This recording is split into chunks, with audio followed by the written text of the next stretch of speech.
Hi, good morning po sa ating lahat. Today po ay maaga yung biyahe natin. Papunta tayo sa Santa Barbara, Bacolor, Pampanga para mag-pick up po ng ating mga balat ng niyog na gagamitin sa farm.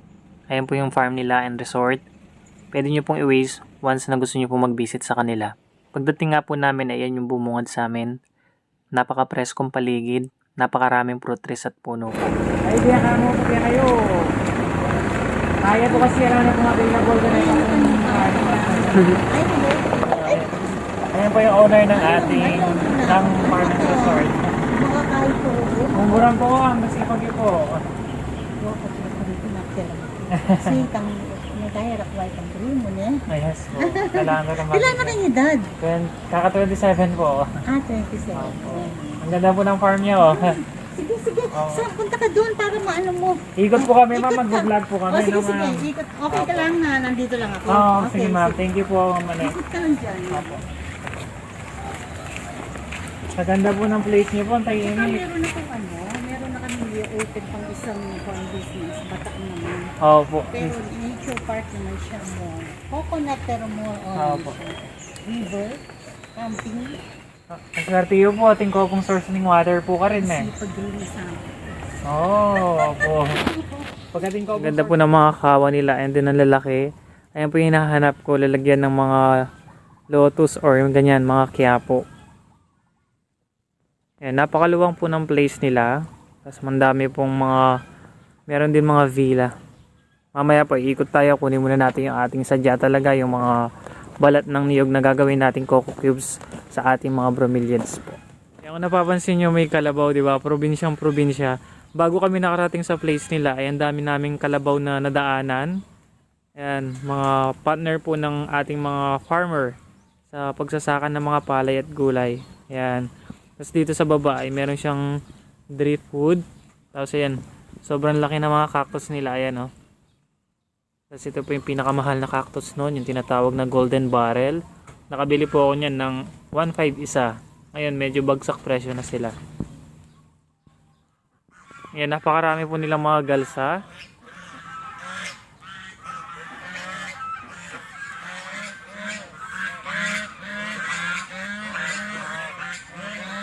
Ayan, meron din silang vermiculture. Ayan, nagpo-produce din sila ng mga vermicast. Ayun. Sobrang dami po nilang mga alagang galsa. Ayan, oh. Ang farm pong ito ay napansin ko lang, mahilig siya sa fruit trees. Ayan, may mga chiko, mangga, at mga duhat. Tas mulberry. Pagpasok natin, ang dami nilang mga mangga. At ito po hindi ko alam kung anong klaseng prutas po ito. Ayan, sa may alam pa, ID na lang po. Ganyan ang dahon niya.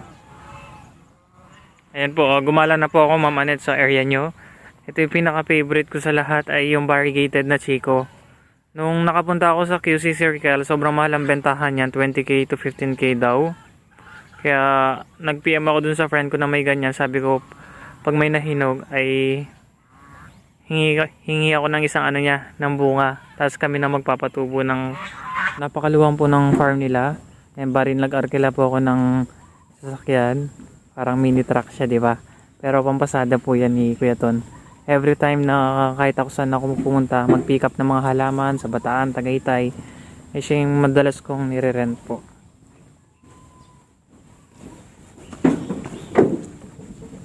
Good morning po. Bali, ayan po yung ating balat ng niyog. Parang Bataan pa po yung balat ng niyog natin po. Galing ko sa Batan, sa kabilang. Sa kabilang farm po nila, Ma'am Annette po, no?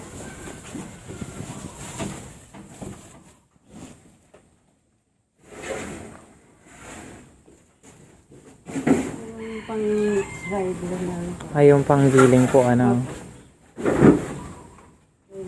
Pupupayan na lang ko yung natira. Yung mabenta po ata. Bali, dito po nag-i-stay sila, Ma'am Annette. Dito po yung bahay nila. Diyan po sa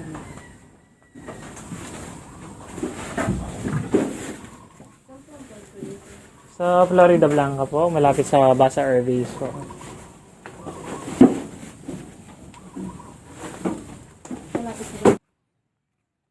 Habang naglalakad po kami, nagkukwentuhan po kami ni ate. Isa sa mga nagtatrabaho sa farm and resort. Ang resort pong ito ay learning site din po siya sa pag-organic. Ayan, kaya nagpo-produce sila ng vermicast, coco dust, coco cubes, or iba-ibang mga klase about sa organic. Kaya kung gusto nyo pong mag-aral about sa organic, ay pwede po kayong mag-message sa page nila, Just for a Farm, para for more information po. Ayan, tinuro po ni ate yung pool, kaya sisilipin natin siya. Sige lang po, okay. Meron din siyang mga bromeliads, kaso medyo nalililiman sila, kaya hindi litaw yung mga kulay talaga nila. Ito po talaga ay pula. Ayan, kung nakikita nyo, di ba, may red tip na siya. Bali, natanong natin, parang 3 to 4 person ay 4-5. Yung medyo pang 6 na family, not sure kung 5-5 or 6K. Kasama na po yung pool nun. Tapos ito po yung pool niya. Tapos yung mga bila nandun po. Ayan. Ayan, tambayan area. Kainan, coffee.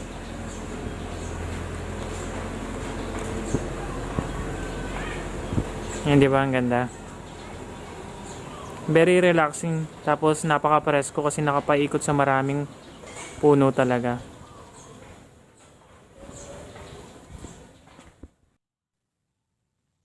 Dito po ay talagang napaka-linis ng paligid. Ayan.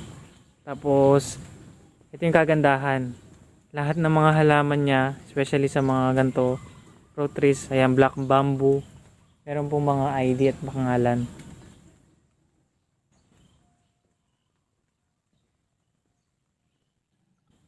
Ayan po, sa mga nagtatanong pala kung magkano bili namin ng mga per sako ng balat ng niyog, ang mura lang po ay 25 per sako at sa kanila na po yung sako.